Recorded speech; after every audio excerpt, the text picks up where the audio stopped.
오늘 하나님의 말씀은 신약 성경 마태복음 제6장 33절과 34절에 있는 말씀입니다. 마태복음 6장 33절과 34절에 있는 말씀 제가 봉독해 드립니다. 그런즉 너희는 먼저 그의 나라와 그의 의를 구하라. 그리하면 이 모든 것을 너희에게 더하시리라. 그러므로 내일 일을 위하여 염려하지 말라. 내일 일은 내일이 염려할 것이요 한날의 괴로움은 그날로 족하니라. 아멘. 사랑과 메시지 나눕니다. 사랑과 축복합니다. 사랑과 축복합니다. 예, 감사합니다. 자, 오늘은 신약 성경 마태복음 6장 33절과 34절에 있는 말씀을 중심해서 그의 나라와 그의 의라고 하는 제목으로 말씀을 선포하고자 합니다. 여러분, 오늘날 마귀의 전략은 성도들의 일상적인 삶을 매우 바쁘게 유도합니다. 그렇지만 우리가 하는 일이 다 바쁘다고 해서 역시 다 중요한 것은 역시 아닐 것입니다. 그래서 사탄은 우리가 할 수만 있으면 쓸데없는 일을 바쁘게 하고 꼭 해야 될 일을 바빠서 못하도록 그렇게 유도하는 경우들이 많이 있습니다. 그러므로 우선순위가 분명하지 않는 사람은 항상 하는 일 없이 바쁘기 마련입니다. 그래서 이런 사람은 대개 사사로운 일에 시간을 다 보내게 되고 정말 중요한 일을 놓치게 되는 그러한 경우가 허다하게 되는 것입니다. 그렇다면 우리는 육신의 일에 너무 바빠져서 혹시 우리의 삶을 바꿔놓을 수 있는 영적인 하나님의 일을 놓치고 있지는 않는지 한 번쯤은 생각할 필요가 있을 것입니다. 여러분, 어느 학자가 말하기를 사람들이 살아가는 모든 공동체는 약 20%의 리더자가 필요하다. 다시 말씀드려서 사람이 살아가는 모든 공동체는 20%의 사람에 의해서 움직여진다고 하는 사실입니다. 그래서 실제로 가장 부지런하다는 곤충인 개미의 집단 생활을 자세히 살펴보니까 그 수많은 개미들이 다 열심히 일하는 것 같지만은 실제로는 약 20%만 열심히 일하고요. 나머지 개미들은 공연히 바쁘게 왔다 갔다만 하더라는 그런 연구 발표가 있었습니다. 그러니까 사람이나 곤충이나 똑같이 바쁜 것처럼 살아가지만 모두가 다 참 일꾼은 아니라는 사실입니다. 그러면서 바쁘다고 핑계할 때 사탄은 가장 중요하고 근본적인 일을 우리로 하여금 놓치게 하는 것입니다. 왜냐하면 그것이 바로 사탄의 고등 전략이기 때문에 그렇습니다. 그렇다면 과연 우리 각자의 삶은 하나 앞에 어떻게 살아가야 될까요? 예수님이 살아난 제자들에게 그리고 모든 무리에게 주셨던 그 교훈의 말씀을 우리도 함께 받기를 원합니다. 첫째는 삶의 우선순위를 바르게 정하여 실천하며 살아가라는 것입니다.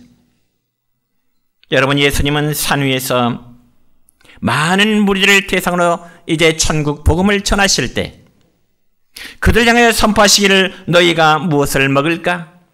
무엇을 마실까? 무엇을 입을까? 염려하지 말라. 이란 말씀을 주님은 하십니다. 그렇지만 모든 사람들의 오늘날 우리의 현실은 어떻습니까? 우선 먹고 사는 것이 가장 시급한 문제일 수밖에 없습니다. 여러분 생각해 보세요. 매일 반복되는 여러분의 일상생활의 목적이 무엇일까요? 어떤 분이 말하기를 여러분의 날마다 일하는 목적이 무엇입니까? 물을 때 그분의 답변은 그야 먹고 살기 위해서라고 답변할 것입니다. 옳습니다. 그러나 오늘 함께 읽었던 마태복음 6장 33절의 말씀 보면은 예수님은 우리에게 이러한 교훈의 말씀을 주십니다. 함께 읽습니다. 그런즉 너희는 먼저 그의 나라와 그의 의를 구하라. 그리하면 이 모든 것을 너희에게 더하시리라. 아멘. 여러분, 이 말씀은 하나님의 나라와 그리고 세상 나라를 대조시키는 말씀인데, 먼저 하나님의 나라라면 하나님의 통치하심과 그리고 하나님의 다스림 속에 살아가는 삶을 의미합니다. 그런 반면에 세상 나라는요, 재물을 주인으로 삼기면서 살아가고자 하는 그런 삶을 가리켜서 이제 세상 나라라 그렇게 말씀합니다. 그렇다면 여러분이요, 그러므로 하나님의 나라와 그의 의를 구하라는 말씀은 세상의 헛된 재물을 위해서 하나님의 법을 어기면서 범죄함에 살아가지 말고요, 오직 하나님의 말씀을 순종하면서 살아가도록 하는 그러한 말씀인 것입니다. 그리고 우리가 하나님의 나라를 구하되 다른 모든 일보다 먼저 하나님의 나라를 구하라고 말씀하십니다. 왜냐하면 하나님의 나라와 의가 무엇보다도 가장 중요한 삶의 목적이 되기 때문에 그렇습니다. 그래야만 세상 것을 목적으로 삼고 살아가는 이방인들과 그리고 하나님의 자녀로 살아가는 성도들의 삶의 차이가 나기 때문에 그렇습니다. 여러분, 먼저라는 말은 하나님의 일과 그리고 개인 일이 비록 다급한 경우가 있을지라도 둘 중에 선택의 문제만큼은 우선적으로 하나님의 나라를 너희가 먼저 구하라, 주님이 그렇게 말씀하고 계십니다. 그리고 이 말씀은 개인의 일이 여유 있는 상태에서, 개인의 시간이 많은 상태에서 하나님의 나라를 먼저 생각하고 그 일을 우선적으로 처리하는 뜻입니다. 여러분 믿으시기 바랍니다. 특별히 요즘 우리 농촌은요, 너나 할 것 없이 너무나 지금 바쁜 농번기철입니다. 그럼에도 여러분은 지금 이 시간에, 바쁜 이 시기에 여러분의 논밭으로 들러 나가심이 아니고 하나님의 교회로 모임을 갖게 됩니다. 무엇 때문일까요?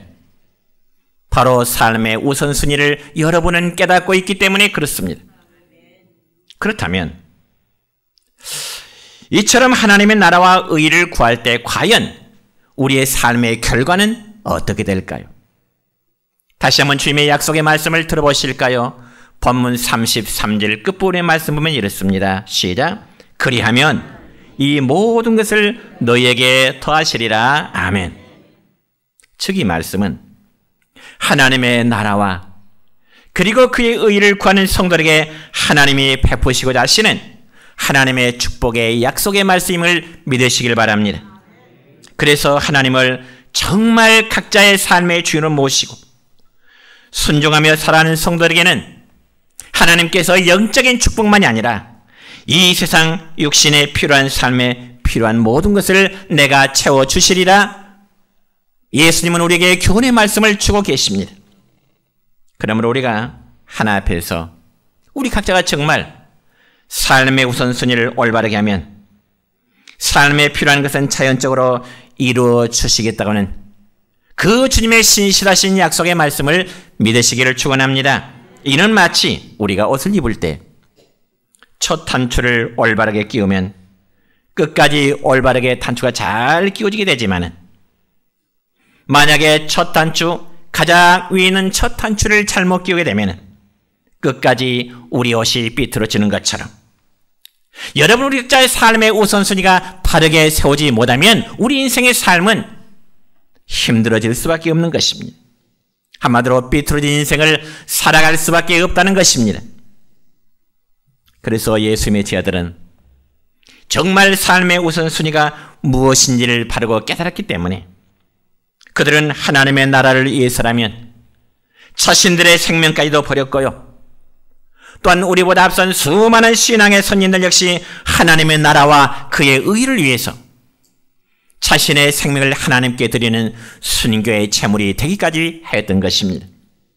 그래서 사도 바울은 주님을 따르며 그리고 하나님의 나라의 의를 위하여 자신에게 유익하던 모든 것들을 내가 다 배설물로 여기겠노라, 그렇게 고백합니다. 자신에게 유익한 모든 것들을 다 배설물로 여기겠노라. 바로 그 점에 있어요. 빌립보 3장 7절과 8절까지 말씀을 보면 이러한 사도 바울의 위대한 고백이 있습니다. 시작. 무엇이든지 내게 유익하던 것을 내가 그리스도를 위하여 다 해로 여길 뿐더러 또한 모든 것을 해로 여김은 내 주 그리스도를 예수를 아는 지식이 가장 고상하기 때문이라. 내가 그를 위하여 모든 것을 잃어버리고 배설물로 여김은 그리스도를 얻고 그 안에서 발견되려 함이니. 아멘. 여러분, 우리가 하나님의 나라를 가장 먼저 구해야 될 그 이유는요, 우리가 장차 세상을 떠난 이후에 반드시 들어가야 할 곳이 있기 때문에 그렇습니다. 사람은 이 세상에 무한한 존재가 아니라 유한한 존재이기 때문에 시간도 한정이 있습니다. 때가 되면 모두가 다 이 세상을 떠날 때가 있습니다. 그래서 우리 모든 지금 이 순간도 궁극적으로 마지막 죽음의 시간을 향해서 달려가고 있는 것이죠. 물론 우리 각자에게 그 죽음의 순간이 언제 일는지는 아무도 알 수 없습니다. 그러나 여러분, 죽음 저 건너편에는 두 세상이 있습니다. 그것은 바로 천국과 지옥입니다. 믿으시길 바랍니다. 그러면 저와 여러분이 소망하는 그 세상은 어떤 세상일까요? 바로 하나님의 나라 천국입니다. 그래서 그 믿음과 그리고 그 나라에 대한 소망이 있기 때문에 우리는 지금 하나님 앞에 거룩한 예배자로 서어져 있는 것입니다. 그러므로 신약성경 마태, 마가, 누가요한 즉 사복음서에 보면 예수님이 말씀하신 중심 주제는 바로 하나님의 나라입니다. 예수님이 어디 가서든지 병든 자를 치유하시든지 억눌린 자에게 자유함을 주시든지 주님이 선포하신 말씀의 주제는 곧 하나님의 나라라는 사실입니다. 그래서 회개하라, 천국이 가까웠다고 외치셨고 예수님의 가르침과 많은 비유의 많은 부분들 역시 천국 비유로 되어 있는 것을 알 수 있습니다. 그러므로 주님을 따르는 그리스도인 역시 하늘나라와 하나님의 의를 내 뜻보다 주님의 뜻을 먼저 구하는 것은 너무나 당연한 이치임을 믿으시길 바랍니다. 그래서 여러분, 신약성경 히브리서 11장 16절의 말씀 보면 이런 말씀이 있습니다. 시작. 그들이 이제는 더 나은 본향을 사모하니 곧 하늘에 있는 것이라. 이러므로 하나님이 그들의 하나님이라 일컬음 받으심을 부끄러워하지 아니하시고 그들을 위하여 한 성을 예비하셨느니라. 아멘. 여러분, 우리의 본향은, 우리의 고향은 육신의 고향이 아니라 영혼의 고향인 하나님의 나라가 장차 믿는 모든 성도들의 완전한 본향함을 믿으시길 바랍니다. 그래서 우리가 본향집을 사모하는 건 너무나 당연한 일입니다. 여러분, 다시 한번 빌립보서 3장 20절의 말씀을 볼까요? 이런 말씀이 있습니다. 우리의 시민권은 하늘에 있는지라. 거기로부터 구원하는 자 곧 주 예수 그리스도를 기다리노니. 아멘. 그럼 오늘 우리도 하나님의 나라와 하나님의 의를 먼저 구하면 모든 필요를 채워줄 줄을 믿고요, 삶의 우선순위를 바르게 정하여 살아가는 우리의 모든 성도 되시기를 주의 이름으로 축원합니다.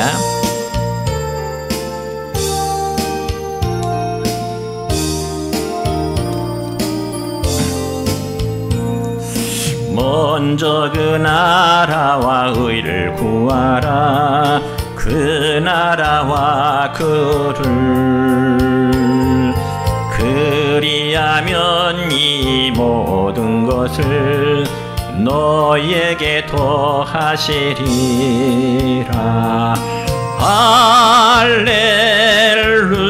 할렐루야, 할렐루야, 할렐루야, 할렐루야.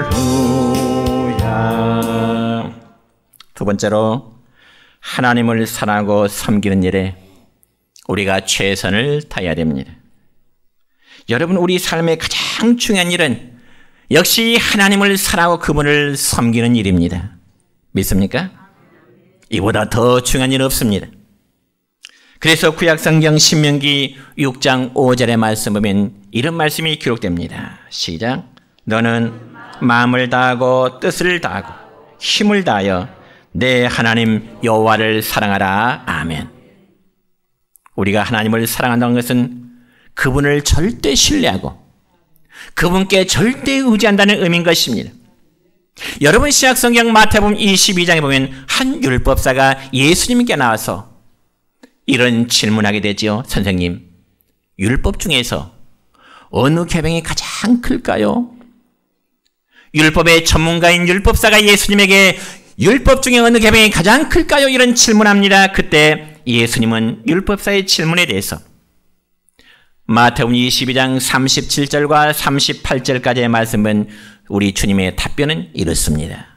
시작. 네 마음을 다하고 목숨을 다하고 뜻을 다하여 주 너희 하나님을 사랑하셨으니 이것이 크고 첫째 되는 계명이요. 아멘.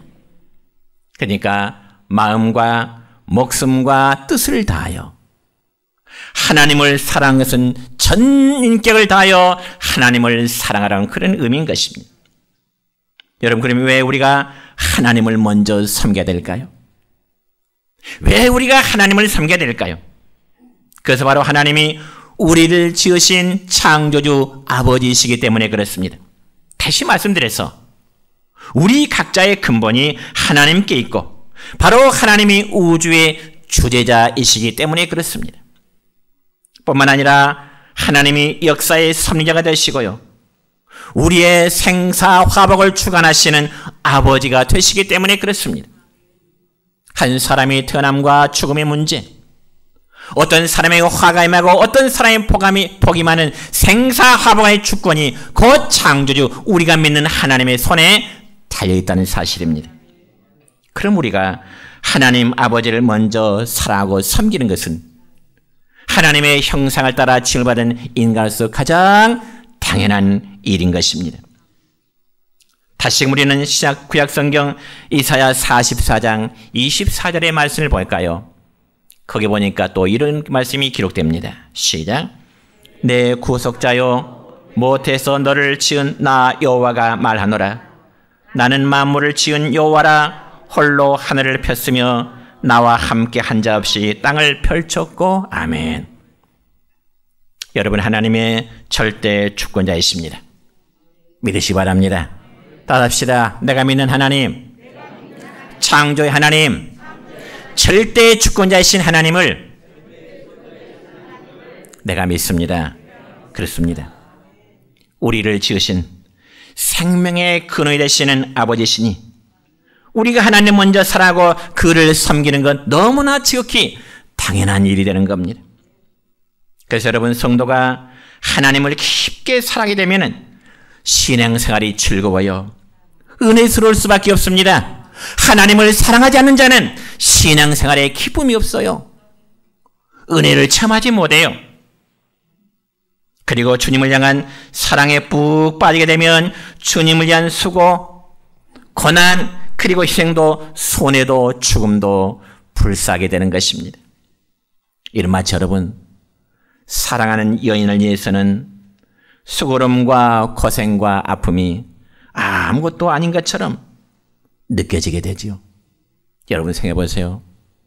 사랑하는 배우자를 위해서나 사랑하는 자녀들을 위해서라면 어떤 어려움이나 희생이라도 개의치 않으려고 합니다. 그게 진정한 사랑이고요. 그와 마찬가지로 하나님을 사랑하는 성도 여러분 각자의 믿음이 정말로 절대적이라면 매사에 감사할 수 있는 여러분의 믿음 되시기를 축원합니다. 그러면서 성도들이 마땅히 사랑해야 될 하나님 대신에 다른 것을 사랑해야 되어 주님의 마음을 아프게 할 때가 있습니다. 그래서 가서는 안 될 그릇된 길로 가다가 멸망을 자초하게 되는 그러한 경우도 있는 겁니다. 그 결과 하나님 대신에 세상을 사랑해야 될 수밖에 없습니다.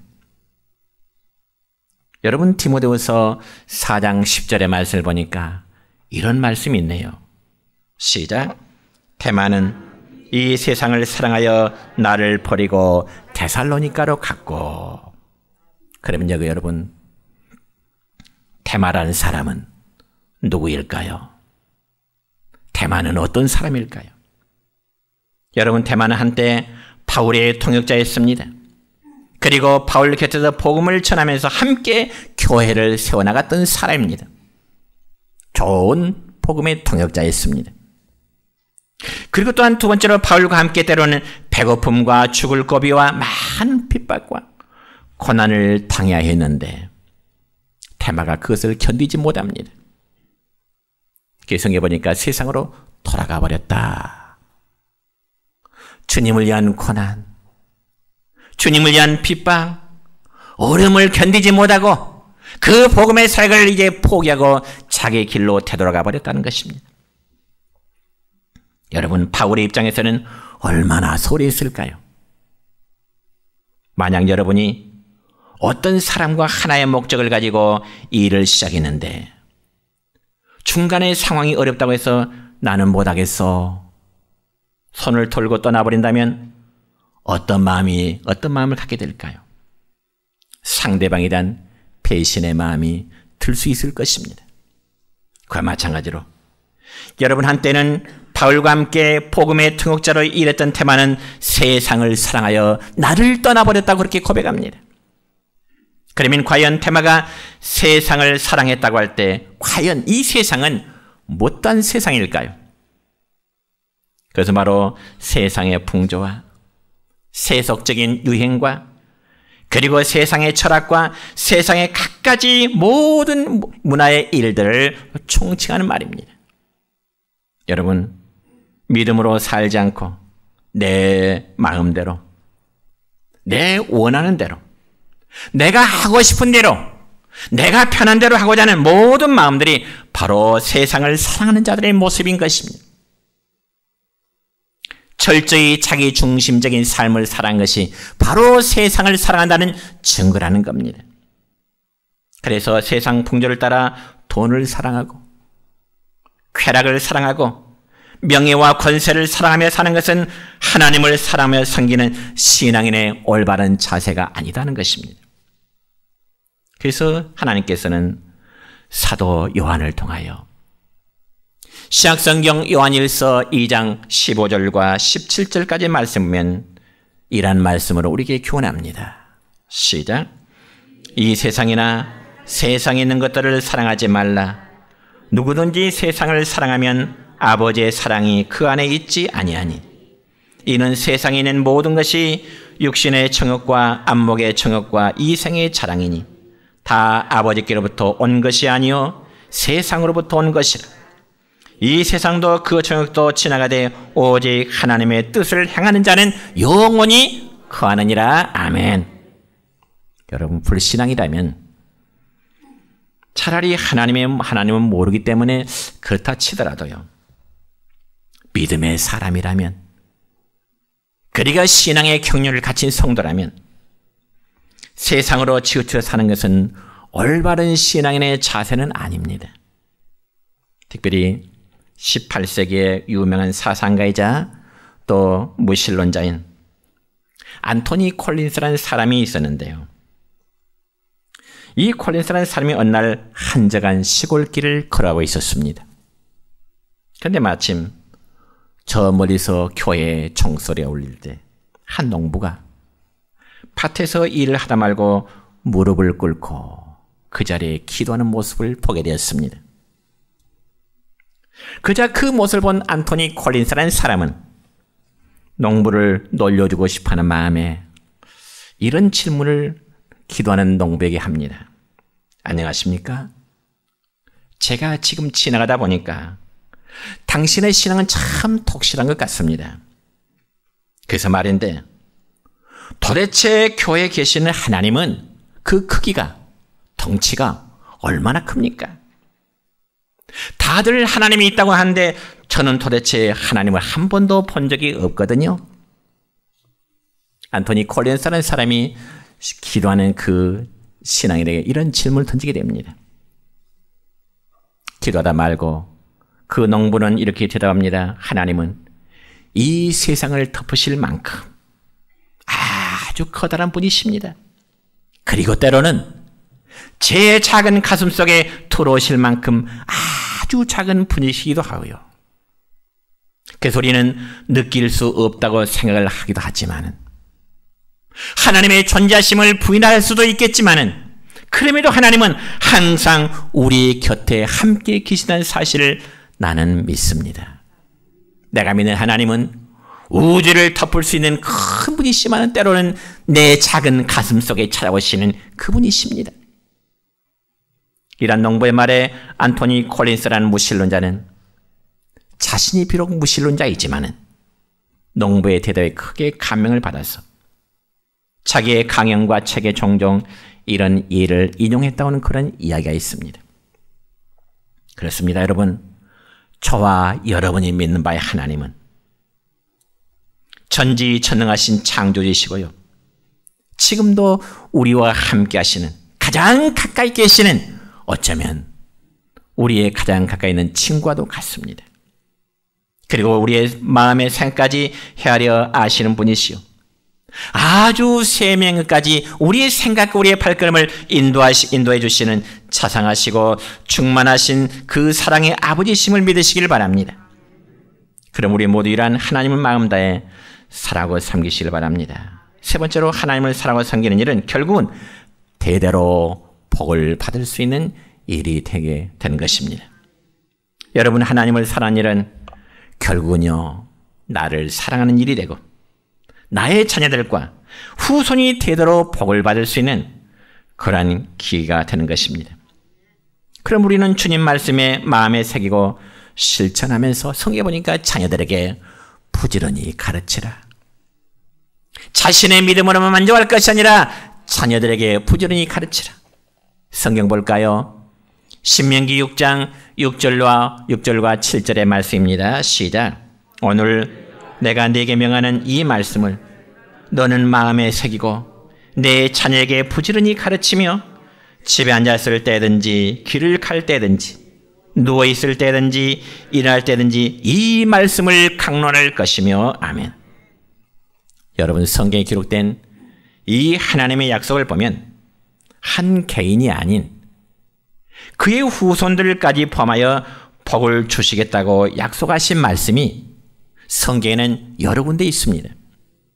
특별히 하나님께서는 아브라함을 부르실 때요, 창세기 17장 7절로 8절에 보면 하나님은 아브라함에게 이러한 약속을, 복의 약속을 하십니다. 무슨 말씀일까요? 시작. 내가 내 언약을 나와 너와 내 대대 후손 사이에 세워서 영원한 언약을 삼고 너와 내 후손의 하나님이 되리라. 내가 너와 내 후손에게 너의 우가는 이 땅 곧 가나안 일경으로 주어 영원한 기업이 되게 하고 나는 그들의 하나님이 되리라. 성경 한 군데 더 봅니다. 시편 103편 17절입니다. 시작. 여호와의 인자하심은 자기를 경외하는 자에게 영원부터 영원까지 이르며 그의 은은 자손의 자손에게 미치리니. 아멘. 여호와를 경외하는 자에게 영원부터 영원까지 복을 주시되 그 사랑하는 자손들에게까지 내가 복을 미치게 하리라. 여러분, 믿으시길 바랍니다. 이건 하나님의 약속의 말씀입니다. 그러므로 하나님을 사랑하는 말씀을 마음 깊이 새기고 실천하면서 자녀에게 부지런히 가르치는 것이 우리 자손들에게 복을 받을 수 있는 길이 될 것입니다. 여러분, 특별히 1960년대 미국의 이 케네디 대통령은요, 공립학교 교실마다 붙여놓은 10계명 그리고 주기도문을 모두 떼버리라는 지시를 내렸습니다. 그저 그때부터 미국은 마약과 향락에 찌들게 되죠. 그리고 세계에서 유례없는 타락의 역사가 이루어지기 시작합니다. 그저 그 이후에 이대로는 안 되겠다 싶어서 지금은 다시 공립학교에 교실의 10계명과 그리고 주기도문을 다 붙여놓았다고 합니다. 여러분, 하나님의 말씀은 우리를 제압하고 우리를 부자유하게 하려는 것이 아니라 하나님의 말씀은 우리들 하여금 바른 길을 가도록 해서 은혜를 받도록 하시는 것이 하나님의 말씀을 여러분 믿으시기 바랍니다. 여러분, 어느 유서 깊은 참 신앙인의 깊은 가정 식당벽에 금실로 수놓은 액자가 걸렸는데요, 거기에는 이런 글자가 적혀져 있습니다. God first. God first. 이 말은 하나님이 먼저란 뜻입니다. 하나님이 먼저. 얼마나 멋있습니까, 여러분? 우리는 어렸을 때 A 범죄를 배우면서 항상 뭔 먼저? 어른 먼저. 어렸을 때부터 A 범죄를 배울 때면 항상 어른 먼저, 어른 먼저. 물론 맞습니다. 그러나 우리 신앙인들의 가정에서는 하나님 먼저라는 의식이 어쩌면 삶의 중심이 되었으면 좋겠습니다. 여러분의 가정에 하나님 먼저. 답합시다. 하나님 먼저. 하나님 먼저. 그렇습니다. 그러니까 수백 년 동안 이어오면서 하나님의 축복을 받은 가정의 비결은 항상 하나님을 삶의 첫 자리에 모시고 살아왔다는 그런 증거입니다. 그래서 신앙생활을 참 모범적으로 잘하는 어느 장로님의 신앙 간증이 기독교 관련 신문에서 읽어본 적이 있는데 한번 그대로 인용해 볼까 합니다. 기독교 관련 신문에 어느 장로님의 신앙 간증을 이제 써놨는데요. 이런 내용이 있더라고요. 그 장로님이 이제 대학 교수인데요. 좀 세계적으로도 상당히 명망이 있는, 이름이 있는 그런 학자였습니다. 또 신앙적으로도 모든 성도들에게 존경을 받아왔던 그런 장로님이었습니다. 그런데 장로님이 한 번은 연구 보고서를 학회에 제출해야 될 그 마감 시간에 그 연구 보고서를 학회에 제출해야 되는데 시간이 너무 촉박하다는 겁니다. 그래서 이제 토요일 밤 또 주일 아침까지 계속 논문에 컴퓨터 작업을 합니다. 근데 시간을 보니까 도저히 주일 예배를 드리게 되면은 논문을 완성하지 못할 것 같더랍니다. 그래서 그 장로님 생각 속에는 그 주일에는 한 번만, 아무튼 그 장로님이 교회에 첫 발을 디는 순간부터 지금까지 주일 오전 예배를 빠진 적이 없는데, 교회에 공적인 예배에 빠진 적이 없는데 그날만큼은 할 수 없이 주일 오전 예배에 장로님 나가지 않고 계속 논문 작업을 했다는 거죠. 그리고 주일 오후까지 계속 논문 작업을 했습니다. 그리고 그도 덜 끝나서 그래도 이제 밤 예배만큼은 나가야 되겠다. 조금 남은 상태에서 이제 저장해 놓고 밤 예배에 참석했습니다. 주일 오후에. 그러나서 이제 그 다음날 아침 일찍 일어나서 논문의 모든 마무리를 하기 위해서 이제 컴퓨터를 켰는데, 글쎄, 주일날 교회 가지 않고 하루 내에 준비해서 잘 저장했던 그 논문이 온데간데 없이 사라져버렸다는 겁니다. 그러나 그 장로님 원래 과학기술원에 계셨던 분이고요. 컴퓨터에 대해서는 아주 전문가이셨습니다. 지금까지 그런 실수를 한 적이 없답니다. 그런데 그 순간 장로의 머릿속에 깨달음이 있었다는 거죠. 장로가 돼가지고 그 논문 때문에 주일 예배를 빼먹다 보니 하나님이 컴퓨터에 자기 논문을 싹 지워버렸구나. 그래서 회개했다라는 그런 신앙 이제 간증문이 있었습니다. 여러분, 우리 모두는 환경과 여건이 어려울 때도 삶의 우선순위가 무엇인지, 내 삶의 우선순위가 무엇이 먼저인지를 바로 깨달아야 합니다. 아무리 바쁜 농번기철할지라도 이 거룩한 주일날 하나님께 예배드리는 것보다 더 우선된 일이 뭐가 있겠습니까? 다시 한번 오늘 본문 33절의 말씀을 읽고 마치겠습니다. 시작.